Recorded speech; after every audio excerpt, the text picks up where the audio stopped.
وسلام على عباده الذين اصطفى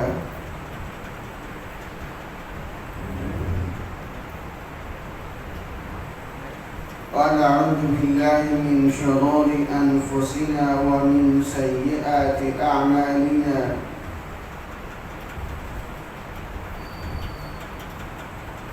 قال أعوذ بالله من شرور أنفسنا ومن سيئات أعمالنا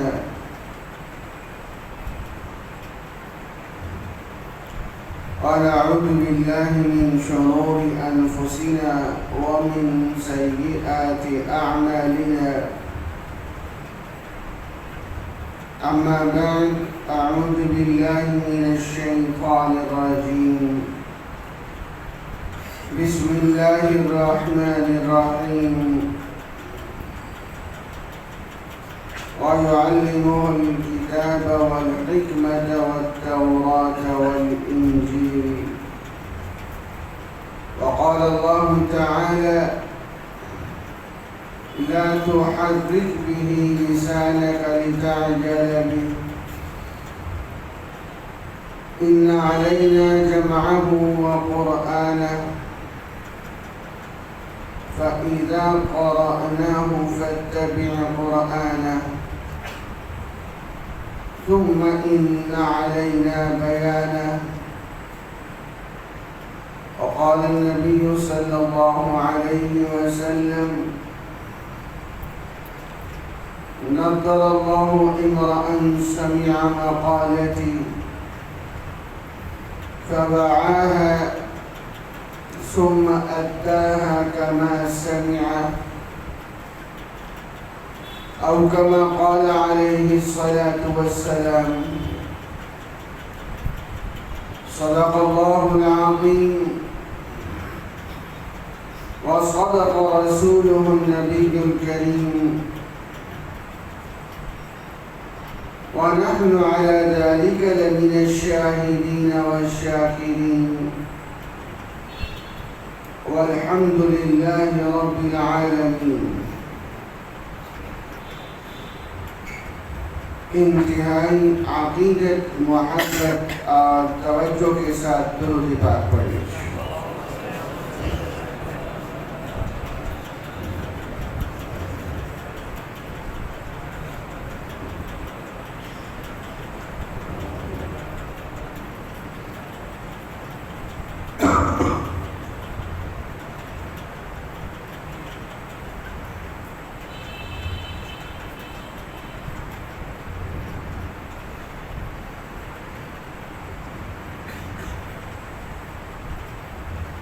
حجیت حدیث سے متعلق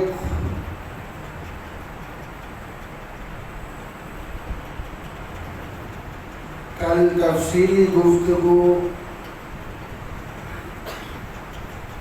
دلائل کے ساتھ آپ کے سامنے آئی.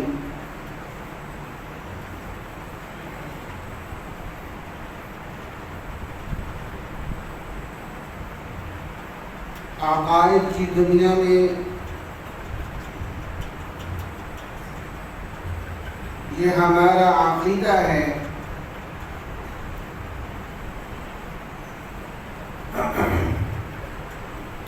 کہ جس طرح قرآن مجید حجت ہے، قانون کا سرچشمہ ہے، اسی طرح حدیث مبارکہ میں حجت ہے.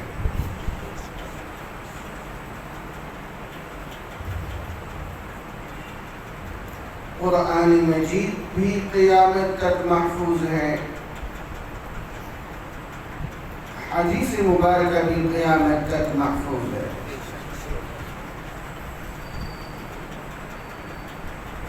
کل بہت سارے دلائل اس پر آئے کہ خود قرآن مجید سے یہ بات ثابت ہے کہ قرآن مجید سے ہٹ کر اور وحی ہے، اور اسی وحی کا نام حدیث مبارکہ ہے.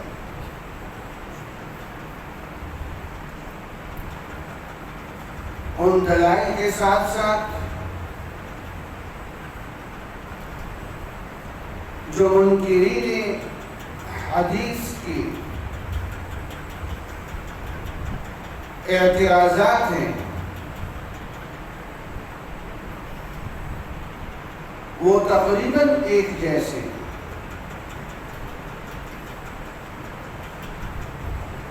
ہمارے بر صغیر میں اس فتنے کی بنیاد رکھنے والوں میں ایک نام سر سید احمد خان کا ہے،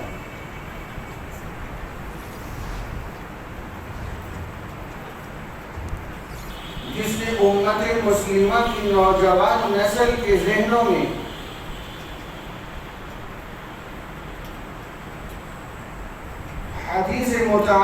حدیث مبارکہ سے متعلق شکوک و شبہات پیدا کی۔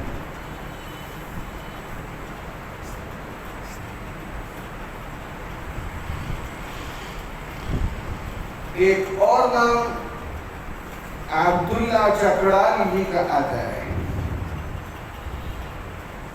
اس کے بعد احمد الدین امرتسری اور ایک نام اسلم جیراج پوری۔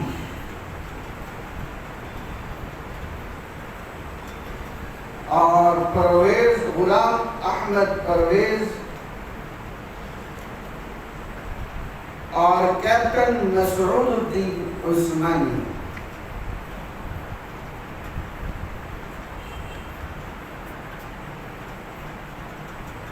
یہ وہ لوگ ہیں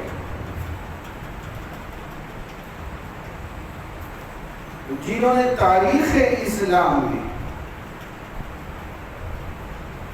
سب سے پہلے انگریز کے زمانے سے اس فتنے کو پروان چڑھائے۔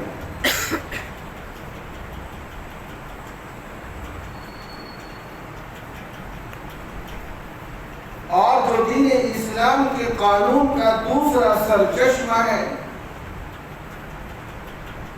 جہاں سے ہم قرآن مجید اور حدیث مبارکہ ان سے دلائل لے کر دین پہ چلتے ہیں، انہوں نے کہنا شروع کر دیا ہمارے لیے قرآن کافی ہے۔ اور یہ پوری امت مسلمہ کا متفقہ نظریہ ہے۔ جو حدیث مبارکہ کا انکار کرے اس کا دین اسلام سے تعلق باقی نہیں رہتا۔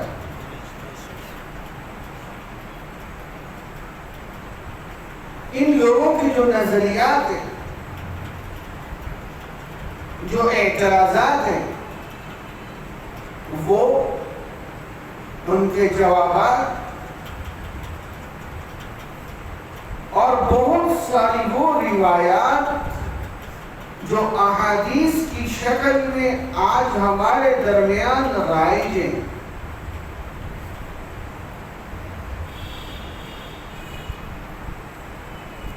حالانکہ ہمارے نبی صلی اللہ علیہ وسلم نے فرمایا من کذب علی متعمدا فلیتبوأ مقعدہ من النار۔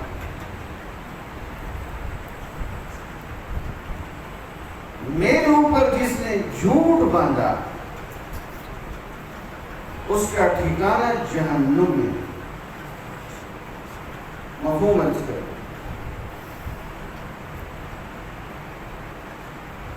ہماری زبانوں پہ بہت ساری وہ روایات جو سراسر حدیث نہیں ہے، لیکن وہ ہمارے زبانوں پہ چل رہی ہے۔ آج وہ روایات میں تفصیل سے ذکر کروں گا، آپ نہایت دھیان کے ساتھ سنیں اور دیکھیں، اگر کہیں غلط فہمی موجود ہے تو اس کو دور کریں۔ اور تیسری بات، اللہ کرے آج وقت میں کچھ مزید گنجائش بنے. ابھی مسلسل عقائد کا تسلسل ہے جو چلا آ رہا ہے. میں نے پہلے دن ایک عنوان یہاں رکھا تھا،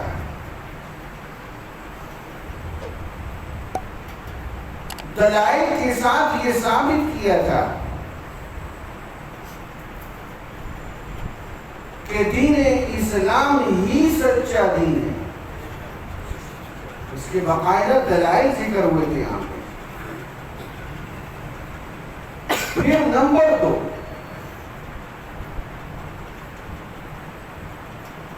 حضور اقدس صلی اللہ علیہ وسلم نے فرمایا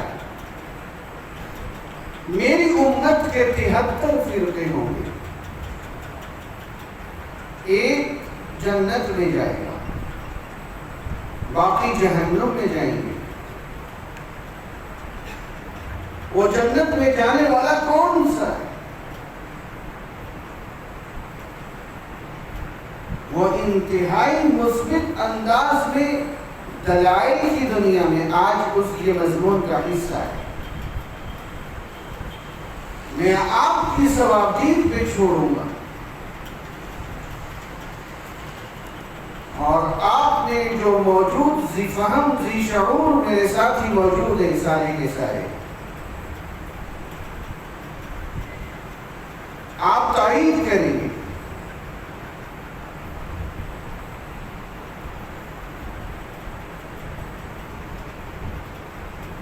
کہ وہ 73 میں سے جو واحد جنت میں جانا ہے وہ اہل سنت والجماعت ہی ہے. یہ دلائل کی دنیا میں ابھی گفتگو جا رہی ہے. منکرین حدیث کے اعتراضات میں سے ایک اعتراض جو کل میں نے اس کی کچھ وضاحت کر دی تھی،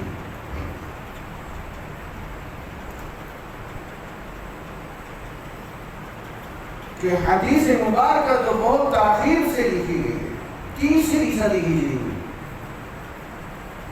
ہمیں اس وجہ سے اس پہ اعتبار نہیں ہے، نعوذ باللہ. تو میں نے عرض کیا یہ جو معترض ہیں، یہ جو اعتراض کر رہے ہیں، ان کا یہ اعتراض خود بہت بڑی غلط فہمی کا شکار ہے.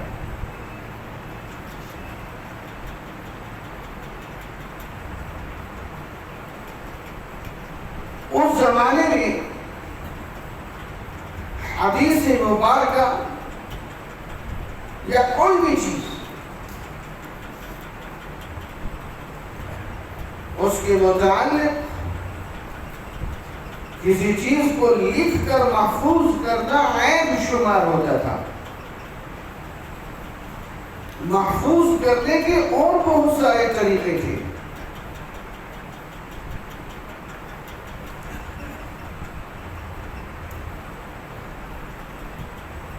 ان میں سے ایک طریقہ جو کل بہت تفصیل کے ساتھ آپ کے سامنے ہے، وہ حفظ کرنا تھا، یاد کرنا تھا. عربوں کا رواج تھا، آپ اپنے اس 14ویں صدی کے گناہوں سے لتھڑے ہوئے معاشرے کو اس زمانے کے ساتھ برابری نہ رکھیں. اس زمانے میں عام سا عربی بھی بچہ گھوڑوں کے نسب جانتا تھا، اونٹوں کے نسب جانتا تھا، قبائل کے نسب یاد تھے اس کو. آج میں اگر آپ سے پوچھوں آپ اپنا نسب بتاؤ، آپ پردادے سے اوپر جا نہیں سکتے. اس زمانے میں ان کو 40 پشتیں یاد ہوتی تھی، 50 پشتیں یاد ہوتی تھی، اور جس کو نہیں ہوتی تھی وہ عیب شمار ہوتا تھا. انسانوں کی نہیں، جانوروں کی۔ انسان تو انسان ہے۔ اور کل میں نے بہت سارے واقعات آپ کو سنائے کہ حضرات صحابہ کرام اپنی زندگیاں وقف کر چکے تھے حدیث کو یاد کرنے کے لیے۔ اور دوسرا طریقہ کل میں نے عرض کیا وہ مذاکرہ تھا۔ آپس میں صحابہ کرام باقاعدہ مذاکرہ کرتے تھے۔ صحابہ کرام نے آپس میں ڈیوٹیاں لگائی ہوئی تھی، جن کے گھر دور تھے تو ڈیوٹی تھی آج آپ سبق میں پہنچیں گے، درس میں پہنچیں گے، میرے نبی کی مجلس میں پہنچیں گے، اور آپ مجھے بتائیں گے، کل میں جاؤں گا اور میں آپ کو بتاؤں گا۔ یہ دوسرا طریقہ تھا۔ لکھنے کی بات تو بہت دور کی۔ تیسرا طریقہ اس زمانے میں تعامل عملی۔ میرے صحابہ کی یہ صفت اللہ نے قرآن میں ذکر کی ہے۔ اپنے نبی پر فدا ہونے والے صحابہ کرام کی گھٹی میں یہ بات تھی کہ میرے نبی کا کوئی عمل سامنے آئے، جب تک اس پہ عمل نہیں کر لیتے چین نہیں آتا تھا۔ میری زندگی، میرے نبی کی زندگی محفوظ صحابہ کرام نے اپنے عمل سے کی ہے۔ حضرت عبداللہ بن عمر رضی اللہ تعالیٰ عنہ یہ ایک دفعہ مدینہ منورہ اور مکہ مکرمہ کے بیچ سفر کر رہے تھے۔ ایک جگہ چلتے چلتے اچانک اپنے سر کو یوں نیچے کیا، اس طرح، پھر سر کو اونچا کر لیا۔ صحابہ کرام نے پوچھا یہ کیا کر رہے؟ حضرت عبداللہ بن عمر رضی اللہ تعالیٰ عنہ ان کی آنکھوں میں آنسو آ گئے، فرمانے لگے اب تو ہمارے نبی دنیا سے پردہ فرما چکے۔ یہ ادب کا لفظ سمجھو، دنیا سے بولے پردہ فرما چکے۔ جب آپ علیہ السلام کے ساتھ میں نے کچھ عرصہ پہلے یہاں حج کا سفر کیا تھا، تو جب میں یہاں سے گزرا اللہ کے نبی کے ساتھ، تو یہاں ایک درخت تھا بالکل اس جگہ، اور اس درخت کا ٹہنا بہت نیچے تھا۔ اللہ کے نبی صلی اللہ علیہ وسلم نے اپنا سر مبارک یوں نیچے کر کے جب ٹہنا گزر گیا، پھر سر مبارک اونچا فرمایا۔ آج وہ درخت تو یہاں موجود نہیں ہے، میرے نبی کا عمل تو میری نظروں کے سامنے ہے۔ یہ وہ ہستی ہیں جنہوں نے میرے نبی کی زندگی کی حفاظت کی ہے، ایک ایک قول اور ایک ایک عمل کی۔ ناعاقبت اندیش اور بد نصیب ہیں وہ لوگ جو ان ہستیوں پہ زبان چلاتے ہیں، جن کے تقدس، جن کے تقوی کا ذکر میرا رب قرآن میں کر رہا ہے۔ یہ موضوع علیحدہ آئے گا۔ حضرات صحابہ کرام اور اہل بیت عظام، ان کے متعلق ہمارا کیا نظریہ ہے، یہ آئے گا انشاءاللہ۔ یہی صحابی تھوڑا اور آگے گئے، ایک جگہ اپنی سواری سے اترے اور یوں بیٹھے جس طرح کوئی قضائے حاجت کے لیے بیٹھتا ہے، پیشاب کرنے کے لیے۔ پیشاب کیا نہیں، واپس تشریف لائے۔ صحابہ کرام میں سے ایک نے سوال کیا، یہ کیا ماجرا ہے؟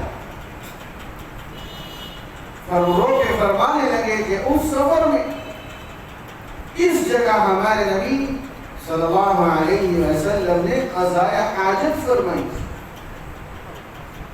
آج وہ ہمارے درمیان نہیں ہے، ان کا عمل تو میرے سامنے ہے۔ اس طرح سے صحابہ کرام نے میرے نبی کے ایک ایک عمل، ایک ایک فرمان کی اپنے عمل سے حفاظت کی ہے۔ یہ تیسرا طریقہ تھا حدیث کی حفاظت کا۔ اور چوتھا طریقہ لکھنے کے ساتھ، تو کل میں نے دلائل کے ساتھ آپ کو میں نے بہت سارے حالات سنائے۔ آپ علیہ السلام نے خود حکم فرمایا، حضرت رافع رضی اللہ تعالی عنہ کو، حضرت انس بن مالک رضی اللہ تعالی عنہ کو، اور بہت سارے صحابہ کے کل میں نے واقعات آپ کو لکھوائے۔ اللہ کے نبی نے خود احادیث مبارکہ محفوظ کروائی ہے۔ یہ جھوٹا پروپیگنڈا ہے کہ حدیث تیسری صدی ہجری میں لکھی گئی، یہ جھوٹ ہے۔ پھر میں نے کل آپ کے سامنے خلفاء راشدین اور حضرات صحابہ کرام رضوان اللہ علیہم اجمعین کے زمانے میں جتنے مسودے لکھے گئے احادیث مبارکہ ہیں، میں نے سب کا تذکرہ تقریباً آپ کے سامنے کیا اور حرف بحرف بتایا ہے۔ اب ایک سوال ہے کہ کیا جو کوئی بعد میں حدیث بیان کر دے محدثین خاموشی سے لکھ لیتے تھے؟ ایسا نہیں ہے۔ جس زمانے میں احادیث باقاعدہ کتابی شکل میں آ رہی تھی، یہ وہ زمانہ تھا جب ایک علم، ایک فن اپنا عروج پکڑ رہا تھا۔ رجال کا فن خوب سمجھیے، اللہ نے ہر زمانے میں ضرورت کے مطابق امت محمدیہ کے افراد کو کھڑا کیا ہے۔ میرے نبی کے زمانے میں صحابہ جیسی ہستیاں چاہیے تھی اس دین کی حفاظت کے لیے،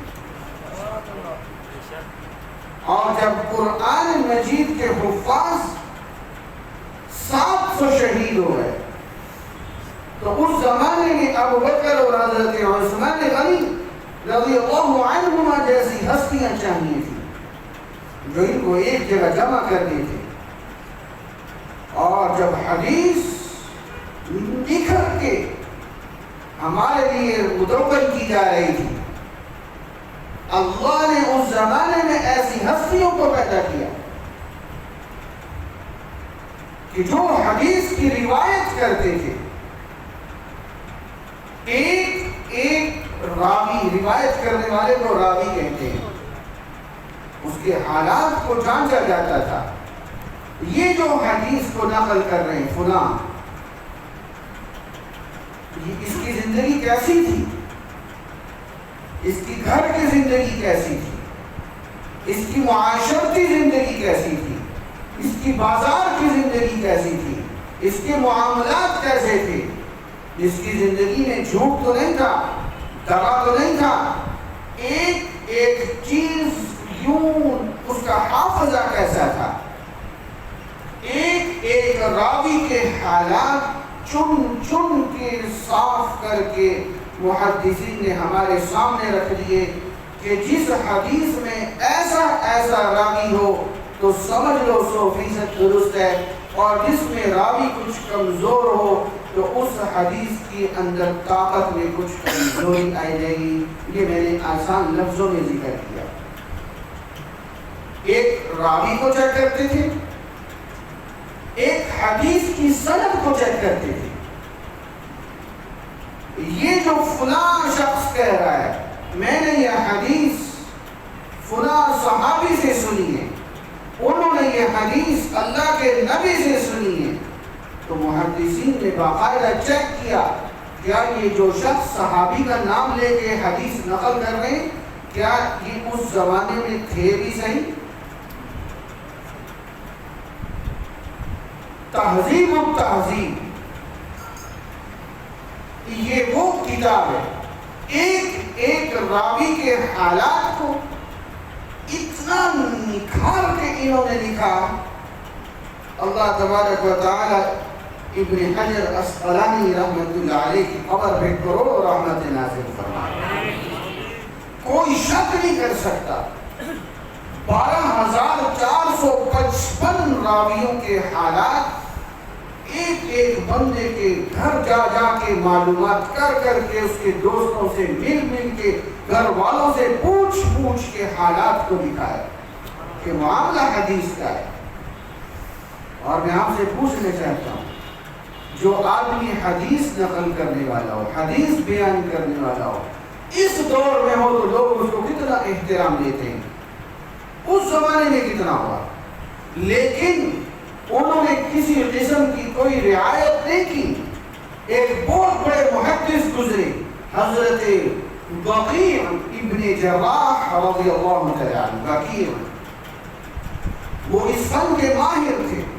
انہوں نے اپنے والد کے بارے میں لکھا کہ حدیث کے شعبے میں یہ ضعیف ہیں، جس حدیث کی روایت میں میرا والد کا نام آ جائے اس حدیث میں ضعف آ جائے گا۔ معاملہ اللہ کے نبی کا ہے تو باپ کے بارے میں بھی رعایت نہیں۔ اس طرح سے احادیث کو چن چن کے چھانا گیا، پھر 4 حصوں میں بنیادی ترتیب پہ تقسیم کیا گیا۔ بعض احادیث کو صحیح کہا گیا جو سب سے اونچی شان والی احادیث ہے، دوسری سطح پہ حسن، تیسری سطح پہ ضعیف۔ ضعیف کا یہ مطلب نہیں ہے کہ وہ حدیث نہیں ہے، حدیث ہے لیکن بیچ میں ایک آدھ راوی کچھ کمزور آ گیا، حدیث ہے۔ اور چوتھی قسم حدیث کی وہ تھی جس کو موضوع کہا گیا، وضع۔ بعض 2 نمبر قسم کے لوگوں نے جو اسلام سے بغض رکھتے تھے، کالا دل رکھتے تھے، ان لوگوں نے اپنی طرف سے گھڑ کے احادیث کو شامل کرنے کی کوشش کی۔ تو اس پر کیا ہوا، وہ جو احادیث کو گھڑتے تھے ان محدثین نے ان حدیثوں کو چن چن کے علیحدہ کر دیا۔ یہ کمال دیکھے محدثین کی۔ اور میں حدیث کی سند کی بات کروں، میں موضوع کو طوالت نہیں دے رہا، ایک حدیث سے مثال دیتا ہوں۔ ان عیسیٰ لم یمت وَإِنَّهُ رَاجِعٌ إِلَيْكُمْ قَبْلَ يَوْمِ الْقِيَامَةِ، بے شک عیسیٰ علیہ السلام ابھی فوت نہیں ہوئے، وَإِنَّهُ رَاجِعٌ إِلَيْكُمْ، وہ لوٹ کے آئیں گے، قبل یوم القیامہ، قیامت سے پہلے۔ اس حدیث پر ان لوگوں نے اعتراض کیا، منکرین حدیث نے، یہ کہنے لگے یہ حدیث مرسل ہے۔ میں محدثین کی شان بتانے لگا، ذرا توجہ دیجیے مجھے۔ یہ حدیث مرسل ہے، کیا مطلب؟ مرسل اس حدیث کو کہا جاتا ہے جس کے اندر صحابی کا نام بیچ میں نہ آئے، تابعی براہ راست اللہ کا نبی کا نام لے کے کہے قال رسول اللہ صلی اللہ علیہ وسلم، بیچ میں صحابی کا نام نہیں ہے۔ اعتراض تو بنتا کہ جب تابعی کی ملاقات نہیں اللہ کے نبی سے تو بیچ میں ایک راوی تھا، وہ کدھر ہے؟ تو انہوں نے کہہ دیا عقائد کے باب میں یہ حدیث نہیں چلے گی، کیونکہ یہ حدیث کمزور ہے، یہ مرسل ہے، بیچ میں صحابی کا نام نہیں ہے۔ اب سنیے، حجاج بن یوسف کے زمانے میں حضرت علی رضی اللہ تعالی عنہ کا نام لینا مشکل تھا اس کے علاقے میں، حجاج بن یوسف کا تعلق بنو امیہ سے ہے. کہ میں تاریخ بیان کروں گا آپ کو پھر بات سمجھ آئے گی. یہ جو حضرت امیر معاویہ رضی اللہ عنہ، حضرت عثمان غنی رضی اللہ عنہ، اور آگے پھر مروان، اور پھر اس کی اولاد سلیمان بن عبد الملک، اور یہ سارے عمر بن عبد العزیز، یہ بنو امیہ ہے. چونکہ بیچ میں بنو امیہ کی حضرت علی سے بھی جنگ ہوئی، یزید کی حضرت حسین ابن علی رضی اللہ تعالیٰ عنہ کے ساتھ جنگ ہوئی. تو اس کا حجاج بن یوسف کا تعلق اس کے ساتھ تھا، بنو امیہ سے، عراق کا گورنر تھا. اور یہ روایت جو حدیث میں نے آپ کو سنائی ہے، توجہ سے سمجھیے، اس کے راوی ہیں حضرت حسن بصری رحمۃ اللہ علیہ. حضرت حسن بصری رحمۃ اللہ علیہ یہ تابعی ہیں، اور یہ براہ راست کہتے ہیں قال رسول اللہ صلی اللہ علیہ وسلم ان عیسیٰ لم یمت وَإِنَّهُ رَاجِعٌ إِلَيْكُمْ قَبْلَ يَوْمِ الْقِيَامَةِ. اب ایک تابعی کہہ رہا ہے. اب مسئلہ کیا تھا؟ درمیان میں راوی جو ہیں صحابی وہ ہیں حضرت علی رضی اللہ عنہ. اب حجاج بن یوسف کے سامنے حضرت علی کا نام لینا مشکل تھا. تو اس زمانے میں یہ محدثین نے باقاعدہ اصول بنایا کہ جو محدثین حجاج بن یوسف کے علاقے کے ہیں اور وہ حدیث نقل کریں اور درمیان میں راوی کا نام نہ ہو تو سمجھ لو وہاں کس کا نام ہے؟ حضرت علی رضی اللہ عنہ. اب محدثین کی شان دیکھو، جب حجاج دنیا سے چلا گیا تو یہ ممکن تھا ان خالی جگہوں کو پر کر دیتے، وہاں پہ حضرت علی کا نام لکھ رہے تھے، لیکن نہیں لکھا. اس اصول کو باقی رکھا تاکہ کل کوئی شخص اٹھ کے حدیث پہ اعتراض نہ کرے. یہ امانت اور دیانت تھی محدثین اکرام. ان منکرین حدیث کا ایک اعتراض یہ ہے کہ اگر آپ علیہ السلام کا ہر فعل حجت ہوتا، توجہ سمجھیے گا، ہر قول حجت ہوتا تو قرآن مجید میں تنبیہ نہ ہوتی. کہاں کہاں تنبیہ ہوئی؟ ایک دفعہ تنبیہ ہوئی غزوہ بدر کے موقع پہ. آپ علیہ السلام نے قیدیوں کے بارے میں یہ رائے مبارک دی کہ ان سے فدیہ لے لیا جائے اور ان کو چھوڑ دیا جائے، ان کو معاف کر دیا جائے. اس پر اللہ تبارک و تعالیٰ کی طرف سے یہ تنبیہ آئی. وہ کیا تھی؟ ما کان لنبی ان یکون له اسرى حتی یسخن فی الارض. اس میں اللہ تعالیٰ کی طرف جو رائے تھی اللہ تعالیٰ کی وہ یہ ان کو قتل کیا جاتا. تو یہ ایک اعتراض بن گیا. میں جواب دیتا ہوں. دوسرا اعتراض وہ بنا ابی بن سلول. یہ منافق تھا. اللہ کے نبی نے جنازہ پڑھا دی، شفیع امت تھے. اللہ تبارک و تعالی نے فرمایا یہ جنازہ کیوں پڑھایا؟ وَلَا تُصَلِّ عَلَىٰ أَحَدٍ مَاتَ أَبَدًا. اب ایسے نہیں ہونا چاہیے تھا. یہ جنازے کی نماز کیوں پڑھائی گئی؟ مفہومت کرو. تیسرا جو اعتراض آیا وہ یہ تھا ازواج مطہرات کے آپس کا کچھ معاملہ ہو گیا. سوکن ہے نا، ہوتا ہے، ہونا بھی چاہیے. جب شوہر سے محبت ہوتی ہے تو پھر سوکن پن آنا ہوتا ہے. ہر بیوی چاہتی ہے میری طرف زیادہ توجہ ہو شوہر کی، اور جب شوہر اللہ کے نبی ہو تو ایک عجیب سا موقع بن گیا، میں اس تفصیل میں نہیں جاتا۔ اللہ کے نبی نے بعض ازواج مطہرات کا دل رکھنے کے لیے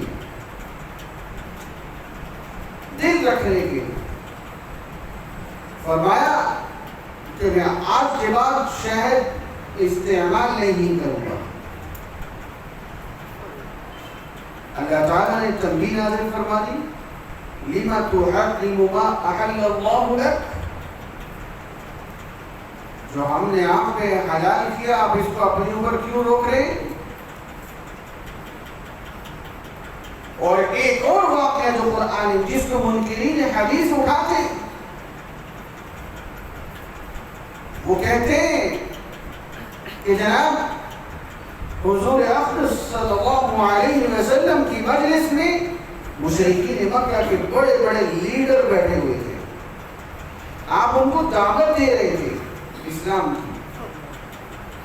اس دوران ایک نابینا صحابی ہے عبداللہ ابن مکتوم رضی اللہ عنہ، انہوں نے آ کر اپنی گفتگو شروع کی تو اللہ کے نبی صلی اللہ علیہ وسلم کی خواہش مبارک یہ تھی، یہ تو گھر کا بندہ ہے، پہلے ان سرداروں کو قابو کر لیں اسلام کی، تو طبیعت پہ فطری طور پہ بوجھ آیا۔ اس پہ اللہ تعالیٰ نے آیات اتاری، عبس وتولى، تیوڑی چڑھائی، تیوڑی کہتے ہیں ماتھے میں بل آ گیا، ان جاءہ الاعمى، اس پر کہ آپ کے پاس نابینا ہے۔ اب منکرین حدیث کہتے ہیں کہ جناب یہ دیکھو اللہ کے نبی کا ہر عمل میں یہ اعتراض کیوں ہے؟ پھر آپ تو کہتے ہیں ہر عمل قابل عمل ہے، تو یہ 4-5 جگہ کیا ہے؟ میرے اکابر نے ان منکرین کو جواب دیا، اس کا مطلب یہ ہے جس نبی کی 23 سالہ زندگی میں صرف آپ کو 5 باتیں ملی ہیں، تو 23 سالہ زندگی میں جو ہزاروں واقعات اور اقوال ہیں، اس کا مطلب ہمارے نبی معصوم ہیں۔ نہیں سمجھے؟ ہزاروں واقعات اور بھی لوگ گزرے، اس میں تو آپ کا اعتراض ہے نا، صرف 4-5 جگہ اعتراض ہے نا۔ تو نبی جب اپنی رائے سے اجتہاد کرتے ہیں تو اپنی رائے میں اجتہاد کرتے ہوئے کبھی اتنی سی بات پہ اولا عدم اولا، زیادہ بہتر عمل کون سا ہے، زیادہ بہتر عمل کون سا ہے، اس بات کی ترجیح دیتے ہوئے اللہ تعالیٰ کی اس پہ ناراضگی آ جاتی ہے۔ نبی یہ سمجھتے ہیں زیادہ بہتر یہ ہے، اللہ تعالیٰ فرماتے ہیں زیادہ بہتر یہ ہے۔ اب معاملہ صرف اتنا ہے کہ اللہ تعالیٰ کس کو ترجیح دے رہے ہیں، نبی نے اس کو ترجیح نہیں دیا، اور یہ ہو جاتا ہے۔ اب میں آپ سے پوچھتا ہوں، بدر کے موقع پہ اللہ کے نبی نے فدیہ لے کے ان قیدیوں کی گردن اڑنے سے بچا دی اور اسلام کے مالیاتی نظام کو فدیہ لے کے مضبوط کر دیا اور ان کی جان بخشی کر دی۔ اچھا کام نہیں کیا؟ بولیں بہت اچھا کیا کہ نہیں کیا؟ بہت اچھا کیا۔ لیکن اب اس اجتہادی رائے میں، یہ اجتہادی رائے کیا ہے؟ یہ موضوع میرا آئندہ دنوں میں 1-8 دن میں آنے والا ہے تفصیل کے ساتھ، پھر میں بتاؤں گا ائمہ مجتہدین کیا ہوتے ہیں، اور ائمہ مجتہدین کی رائے میں اختلاف ہو جائے تو بھی نیکی ملتی ہے، صحیح ہو تو بھی ملتی ہے، غلط ہو تو بھی ملتی ہے۔ نبی کی رائے میں اختلاف ہو جائے ہوتا ہے، یہ دلیل سے سمجھاؤں گا، لیکن چونکہ نبی پر وحی آتی ہے اللہ نبی کو غلطی پہ رہنے نہیں دیتے، اجتہادی خطا پہ رہنے نہیں دیتے، لیکن اب وحی کا زمانہ بند ہو گیا۔ اب مجتہد جب اجتہاد کرے گا تو اس کے اندر غلطی کا احتمال ہے، تو اللہ کی طرف سے یہ اعلان ہے، غلطی ہوگی تو بھی اجر ملے گا، صحیح ہوگا تو ڈبل اجر ملے گا۔ یہ ایک علمی بحث ہے، اس کو میں انشاءاللہ بہت آسان کر کے ذکر کروں گا، یہ میرا آج کا موضوع نہیں ہے۔ دوسری بات، وہ جو اس منافق کا جنازہ پڑھایا، آپ صلی اللہ علیہ وسلم کے جانثار عبداللہ بن ابی، یہ ان کے بیٹے تھے ابن ابی سلم کے، انتہائی جانثار بیٹے تھے، ایک یہ اور ایک اس خاندان کے لوگوں کو اسلام کی طرف مائل کرنے کے لیے اللہ کے نبی نے یہ جنازہ پڑھایا۔ اس میں میرے نبی کا کوئی ذاتی فائدہ تھا؟ نہیں، مقصد اسلام تھا، اعتراض بن نہیں سکتا۔ اور تیسرا اعتراض بنا اس صحابی کا جو نابینا تھے کہ وہ آئے اور اللہ کے نبی نے ترجیح دی مشرکین مکہ کو کہ یہ سمجھ لے۔ اب اللہ تعالیٰ کی رائے مبارک کیا ہے کہ یہ جو نابینا پوچھ رہے ہیں، انہوں نے یقیناً جو پوچھنا ہے اس پہ یقین بھی کرنا، لیکن مشرکین مکہ پہ پتہ نہیں یقین کرتے ہیں کہ نہیں کرتے۔ یہ رائے ادھر ہے، اور میرے نبی کی رائے مبارک ذہن میں کیا ہے کہ یہ مشرکین مکہ مسلمان ہو جائے تو ان کے پیچھے کتنے لوگ اور مسلمان ہو جائیں گے، اعتراض بنتا نہیں ہے۔ تو اللہ کے نبی کے بارے میں قرآن مجید میں اللہ تعالیٰ فرماتے ہیں وَالنَّجْمِ إِذَا هَوَى مَا ضَلَّ صَاحِبُكُمْ وَمَا هَوَى۔ اللہ کے نبی بہکے نہیں ہیں، راستے سے ہٹے نہیں ہیں، ان کی مثال ستارے کی ہے۔ جس طرح جو رب ستارے کو رستہ متعین کر دیتا ہے وہ اسی رستے پہ چلتا ہے ساری زندگی۔ اللہ نے فرمایا یہ محمد مصطفیٰ بلند آواز سے صلی اللہ علیہ وسلم یہ بھی اللہ کے متعین کردہ رستوں پہ چلتے ہیں، ایک لمحے کے لیے ادھر سے ادھر نہیں ہوتے۔ ان منکرین کا ایک اور اعتراض ہے، اور وہ اعتراض کیا ہے؟ وہ کہتے ہیں جناب حدیث کے اندر تو آپس میں تعارض ہے، ایک حدیث میں ہے کہ شراب حرام ہے، دوسری حدیث میں ہے کہ شراب حلال ہے، تو جو چاہیے تعارض ہے، ہم اس وجہ سے نہیں مانتے۔ بھائی تعارض تو قرآن مجید میں بھی ہے۔ اب سمجھیے اس کو، یہ جو موجودہ دور کے فتنے جو میرے نوجوانوں کے ایمانوں کو متزلزل کر رہے ہیں، ان کا طریقہ واردات بھی یہی ہے۔ اب میں آپ کو مثال دے کے سمجھانے لگا ہوں، سمجھ جائیں گے، آپ بہت کچھ سمجھ جائیں گے۔ شراب کے متعلق قرآن مجید میں 4 آیات ہیں، 4 آیتیں قرآن مجید میں۔ یا ایھا الذین آمنوا لا تقربوا الصلاة وانتم سکارى، نشے کی حالت میں نماز کے قریب مت جاؤ۔ نشے کی حالت میں جب نماز کا وقت نہ ہو تو شراب جائز ہے۔ شراب پہلے حلال تھی۔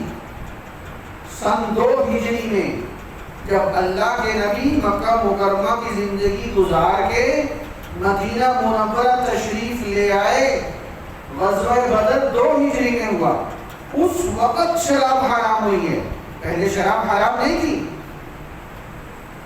اب قرآن کی 3 آیتوں سے پتہ چلتا ہے کہ شراب حلال ہے۔ 4تھی آیت آتی ہے، وہ کہتی ہے کہ شراب حرام ہے۔ اب یہ لوگ کیا کرتے ہیں، یہ قرآن مجید اٹھا لیتے یوں کر کے اور کہتے ہیں جناب دیکھو میں تمہیں قرآن دکھاتا ہوں، وہ مولوی کی باتیں سناتے ہیں۔ دیکھو قرآن میں ہے کہ شراب حلال ہے. بھائی پہلے شراب حلال تھی، یہ آیات اس زمانے کی ہیں. اب یہ بات وہ نہیں بتائے گا. اب سامنے والا نوجوان سوچ میں پڑ جائے گا میرے کالج کا بھائی کہ یہ قرآن دکھاتا ہے، وہ بڑے علماء کی باتیں سناتا ہے، کہ بات تو اس کی بھی ٹھیک ہے. اب چکر سمجھ آئے یا کس طرح گمراہ کرتے ہیں؟ بھائی اسلام تو 23 سال آتا رہا. اب احادیث کی کتابوں میں یہ حدیثیں موجود ہیں کہ شراب پی ہوئی ہے، اور ایک صحابی حلال جو تھی، ایک صحابی آتے کھڑے جانور کا گوشت کاٹتے زندہ تھا اور پکا کے کھانا شروع کر دیتے. شراب پی کے دماغ بھی ہلتا ہے. اب اگر کوئی عیسائی ہمیں آ کے وہ حدیث دکھائے کہ جناب یہ دیکھو حدیث میں ہے، ہم اس کو کیا جواب دیں گے؟ یہ حکم منسوخ ہو چکا ہے. یہ حکم کیا ہو چکا ہے؟ منسوخ ہو چکا ہے. یہ میری گفتگو آئندہ 2-3 دنوں میں تفصیل سے آئی ہے، وہاں میں تفصیل سے بتاؤں گا ناسخ منسوخ کا مسئلہ کیا ہے. تو یہ منکرین حدیث کہتے ہیں چونکہ احادیث میں تعارض ہے اس وجہ سے ہم نہیں مانتے. میں نے کہا تعارض تو قرآن میں بھی ہے. میں نے کہا تمہیں اللہ نے عقل دی ہے، اس کو استعمال کرو. بعض احکام منسوخ ہو چکے ہیں، اب وہ آیات بھی موجود ہیں، وہ حدیثیں بھی موجود ہیں. جو محدثین نے احادیث کو جمع کیا ہے، سمجھو اچھی طرح، انہوں نے یہ نہیں دیکھا کہ ہم نے وہ حدیث لانی ہے جس پہ آج عمل ہو رہا ہے. نہیں، انہوں نے ساری احادیث اکٹھی کر دی تھی. یہ کام فقہاء کرام کا تھا. انہوں نے چھان چھان کے بتایا کہ یہ حدیث کا حکم منسوخ ہو چکا ہے، اب اس پہ عمل نہیں کرنا. اسی طرح قرآن مجید کی بہت ساری آیات کا حکم منسوخ ہو چکا ہے، اب اس پہ ہم نے عمل نہیں کرنا. ان منکرین حدیث کا ایک اور اعتراض یہ ہے کہ جناب والا قرآن مجید یہ جو حدیث ہے اس میں بعض حدیثوں میں آتا ہے کہ صحابہ کرام ایک دوسری کی داڑھی کو کھینچتے تھے. میں نے اسے کہا حوالہ دکھاؤ. اب اس کے پاس حوالہ نہیں تھا. گلشن اقبال کی بات. میں نے کہا اگر بالفرض کوئی ہے ہو بھی گیا، ہو سکتا ہے. میں نے کہا یہ تو قرآن مجید میں حضرت موسیٰ علیہ السلام نے ہارون علیہ السلام کی داڑھی سے پکڑا جو وہ کوہ طور سے واپس آئے. لا تأخذ بلحیتی ولا برأسی، مجھے داڑھی سے مت پکڑیے. تو میں نے کہا پھر تم قرآن کا بھی انکار کر دو. میں نے کہا تمہارا کوئی اعتراض کام کا نہیں. اب وہ کہنے لگا احادیث میں تعارض ہے. میں نے کہا سمجھو، ہمیں اللہ کے نبی نے سنت پہ چلنے کا حکم دیا ہے، حدیث پہ چلنے کا حکم نہیں دیا. میرے عزیز اس کو محبت سے سمجھو. آپ نے میرے یہ لفظ توجہ سے سمجھ لیے، آپ بہت سارے اشکالات سے خود نکل جائیں گے. اللہ کے نبی نے فرمایا علیکم بسنتی، تم پر میری سنت ہے. علیکم بحدیثی نہیں فرمایا. اگر حدیثی فرمائیں تو حدیثوں میں تو شراب حلال ہے.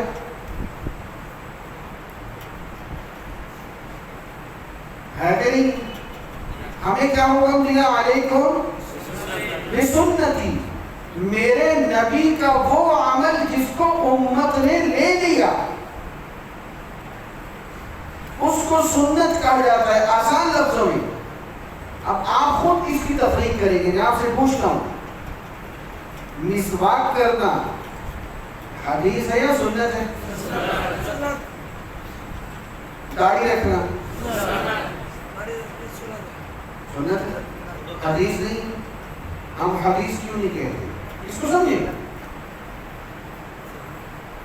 اللہ کے نبی نے فرمایا تم پر میری سنت ہے. سنت اللہ کے نبی کا وہ عمل جس کو امت نے لے لیا. اب دیکھیں حدیث کا تعلق بسا اوقات میرے نبی کے ساتھ خاص ہے. اللہ کے نبی نے 11 شادیاں کی، ہم کر سکتے ہیں؟ کیوں بھائی بولتے نہیں کر سکتے؟ یہ حدیث میرے نبی کے ساتھ خاص ہے. بعض احادیث میرے نبی کے ساتھ مخصوص ہیں. اب دیکھیں بخاری شریف اور مسلم شریف میں 2 حدیثیں آپ صلی اللہ علیہ وسلم نے کھڑے ہو کے پیشاب فرمایا ہے. سنت کیا ہے؟ بولو بیٹھ کے کرنا ہے. تو جو کھڑے ہو کے پیشاب فرمایا ہے یہ کیا ہے؟ یہ میرے نبی کے ساتھ مخصوص ہے. اس وقت آپ علیہ السلام کے ساتھ کوئی خاص معاملہ تھا، طبعی تقاضا تھا. بعض محدثین نے لکھا کمر مبارک میں درد مبارک تھا آپ کو. بعضوں نے لکھا ہے کہ جگہ ایسی تھی بیٹھ کے فرماتے تو چھینٹے پڑتے. اب یہ مختلف جوابات دیے گئے، لیکن سنت کیا ہے؟ اب مجھے اگر کوئی حدیث مبارکہ دکھائے، اس کو سمجھے مضمون کو، اس کو مزید تفصیل سے ذکر بعد میں نہیں کروں گا، تو میں کہوں گا کہ ہمیں اللہ کے نبی نے سنت پہ چلنے کا حکم دیا ہے. اب دیکھیں یہ سنت جو ہے، حدیث جو ہے، یہ ضعیف ہوتی ہے کہ نہیں ہوتی؟ بتایا میں نے. کبھی آپ نے سنا کہ سنت ضعیف ہو گئی، مسواک کی سنت ضعیف ہو گئی ہے؟ نہیں. اللہ تعالیٰ کے نبی نے ہمیں حکم فرمایا علیکم بسنتی، تم پر میری سنت ہے.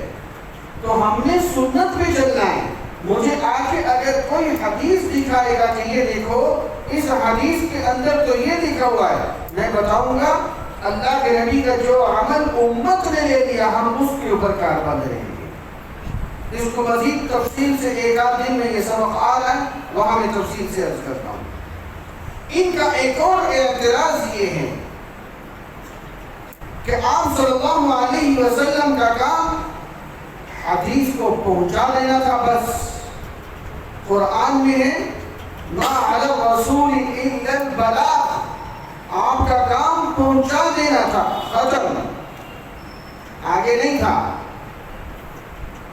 ہم اس کا جواب دیتے ہیں. کل میں نے تفصیل سے آپ کو جواب دیا تھا اس کا. اب مختصر پھر دہراتا ہوں، پھر اس موضوع کو میں روک رہا ہوں، دوسرا موضوع شروع کر رہا ہوں.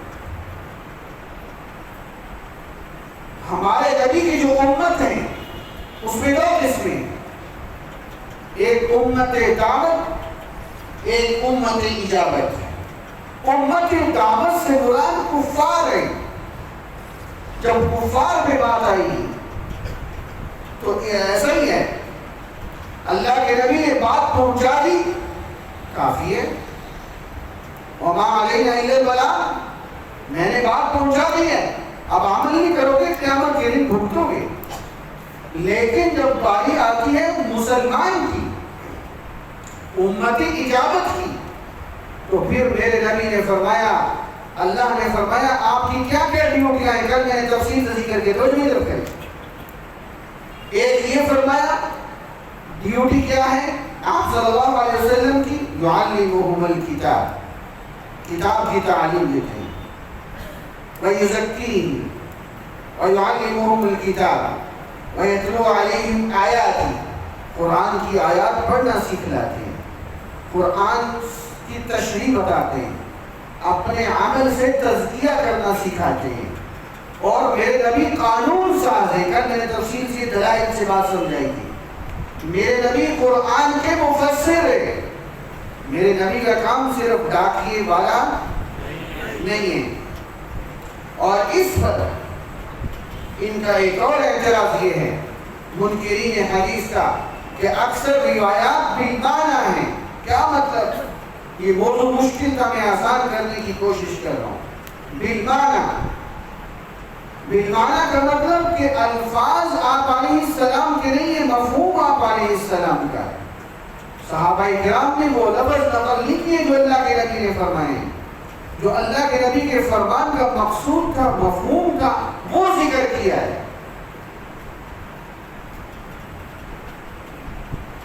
وہ ذکر کیا ہے۔ ہم جواب دیتے ہیں کہ یہ تمہارا الزام ہے۔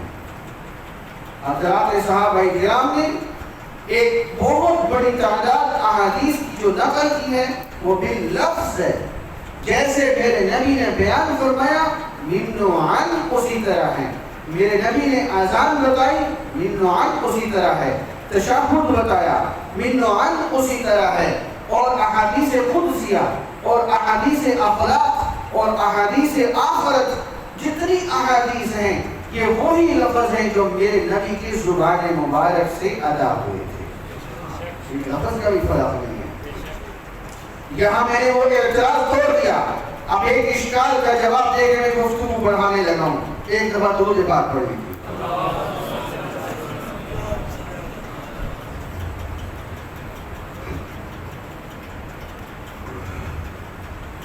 میں نے شروع میں اعلان کیا، ایک تو میں 70-80 کے قریب وہ روایات ذکر کروں گا جو حدیث نہیں ہے اور آج ہمارے درمیان نقل کی جا رہی ہے، میں ابھی سناتا ہوں آپ کو۔ اور ایک مضمون اس کے اندر اہل سنت والجماعت کی حقانیت ہے۔ 73 فرقوں میں لوگ پوچھتے ہیں، اللہ کے نبی نے فرمایا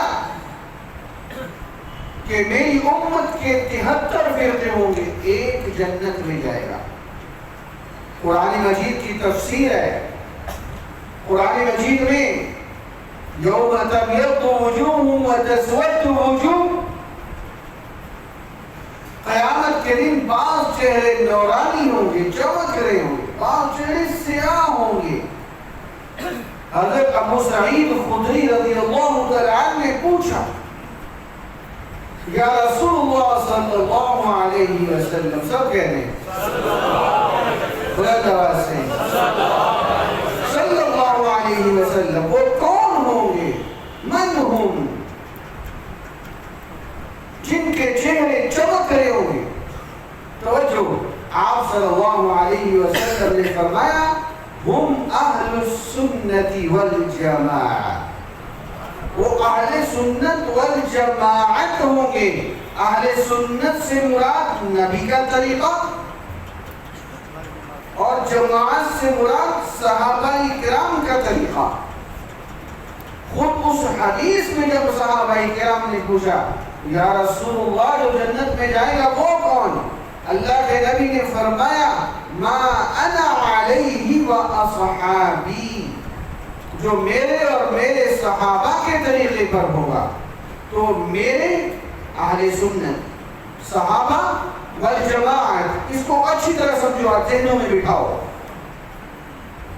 4 دلیلیں دوں گا میں آپ کے سامنے، آپ خود بولیں گے کہ اہل سنت والجماعت ہی حق پہ ہیں۔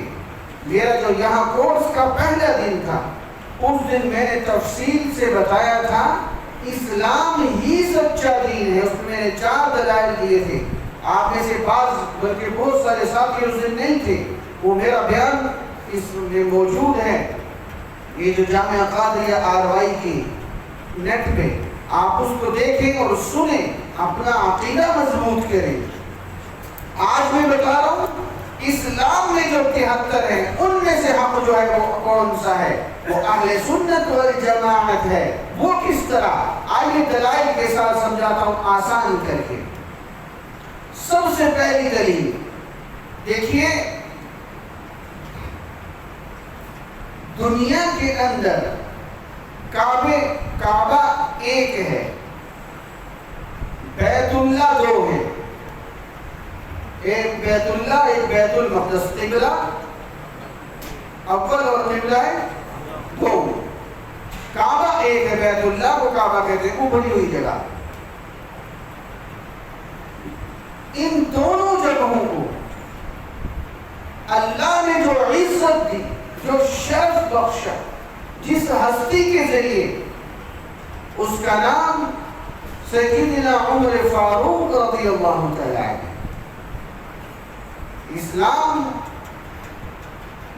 جب حضرت عمر فاروق رضی اللہ تعالیٰ عنہ نے قبول فرمایا، بیت اللہ میں آئے تو نماز کوئی نہیں، نماز چھپ کے پڑھی جا رہی ہے۔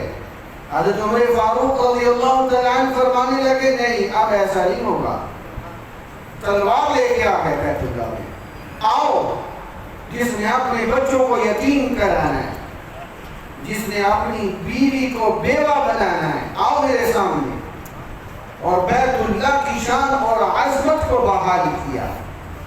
اور بیت المقدس حضرت عمر فاروق رضی اللہ تعالیٰ عنہ خود اپنا واقعہ سناتے، بعد میں تو امیر المومنین بن گئے، 22 لاکھ مربع میل کے فاتح۔ وہ فرماتے جب میں ابھی مسلمان نہیں ہوا تھا، اس زمانے کا واقعہ ہے۔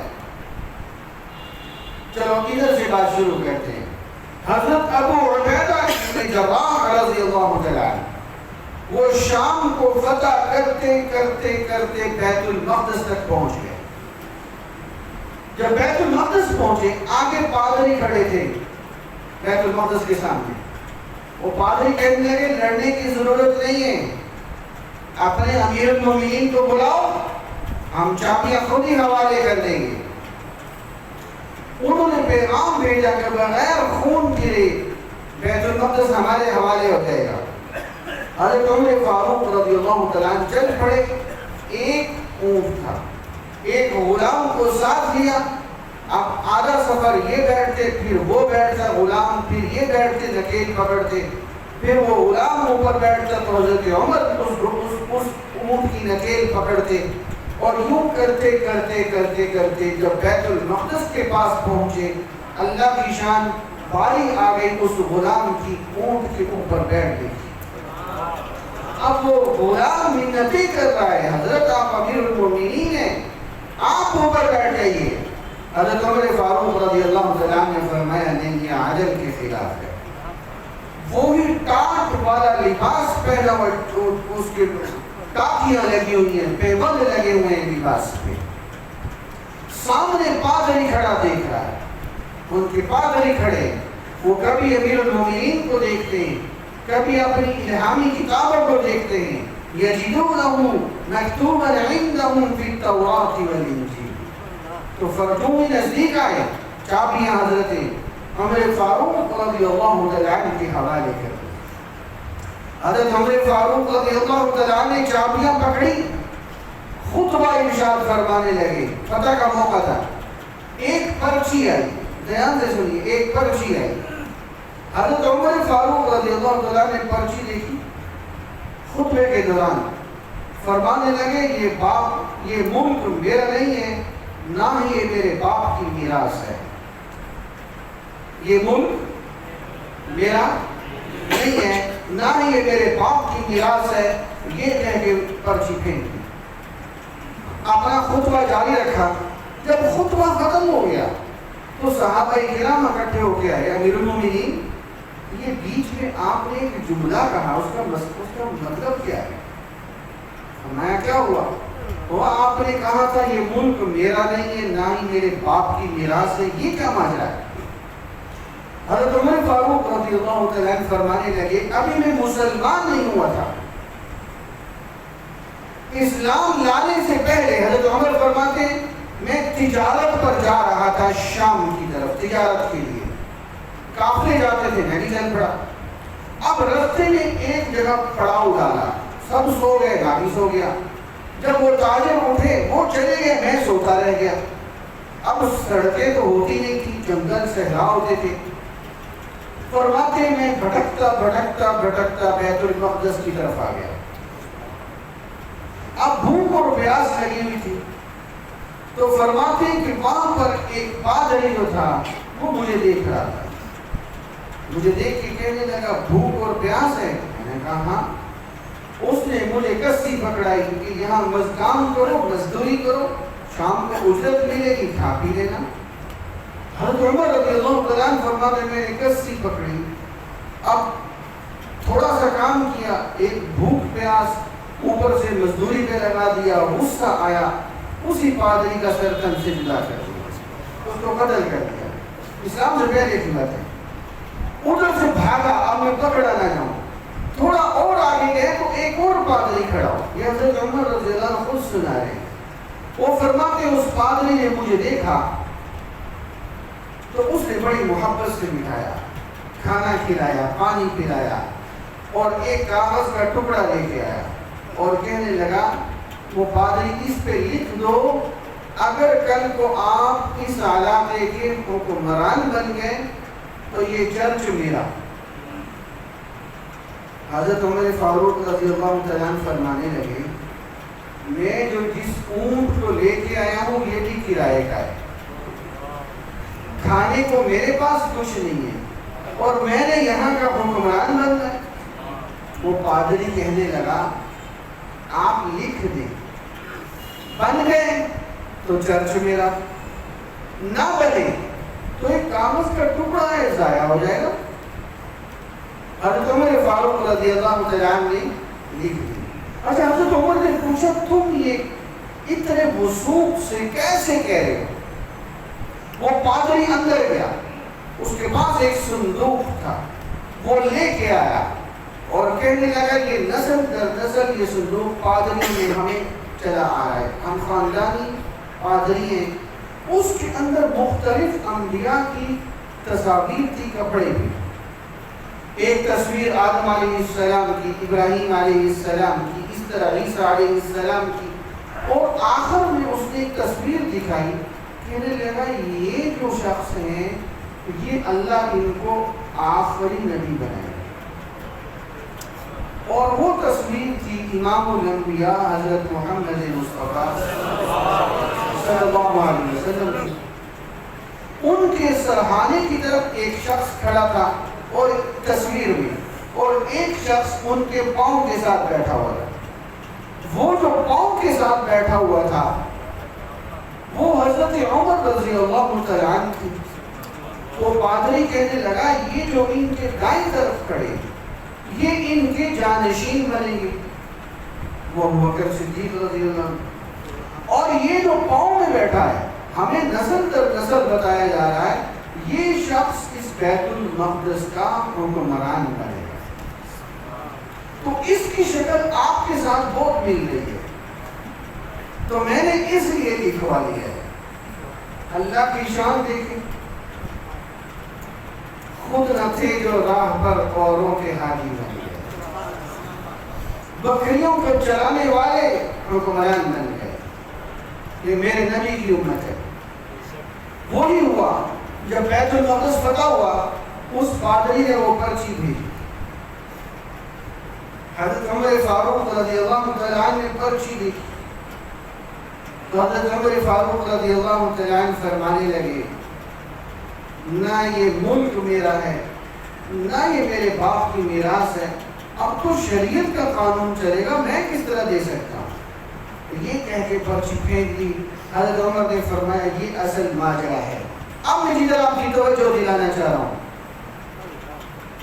دونوں قبلے، دونوں کو شان بخشی اللہ نے حضرت عمر فاروق رضی اللہ تعالیٰ عنہ سے، اور یہ کام اللہ تعالیٰ حضرت علی کرم اللہ وجہہ سے بھی کروا سکتے تھے، وہ بھی ہمارے سروں کے تاج بڑے بڑے، لیکن اللہ نے اس ہستی سے کروایا جن کو مانتے ہی اہل سنت والجماعت ہے کہ نہیں؟ اس طرح ان کو مانتے ہی اہل سنت والجماعت ہے۔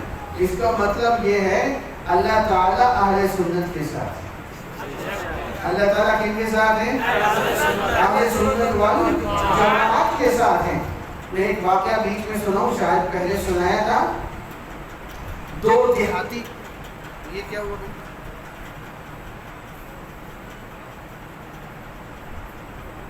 کیا ہوا؟ دوسری لائن پہ لے آؤ نا، اس کو جلدی کرو۔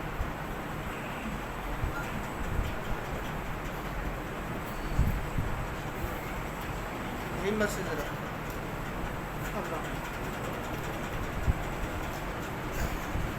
ساتھی جم کے بیٹھے، آج وہ 70 روایات آنی ہیں تفصیل سے. ابھی بجلی گئی تو نہیں؟ ارے صاحب بجلی گئی ہے، بجلی گئی.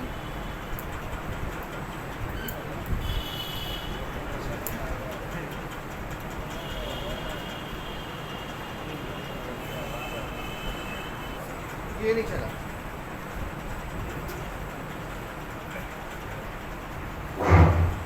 اچھا میں عرض یہ کر رہا تھا، دو دیہاتی جا رہے تھے.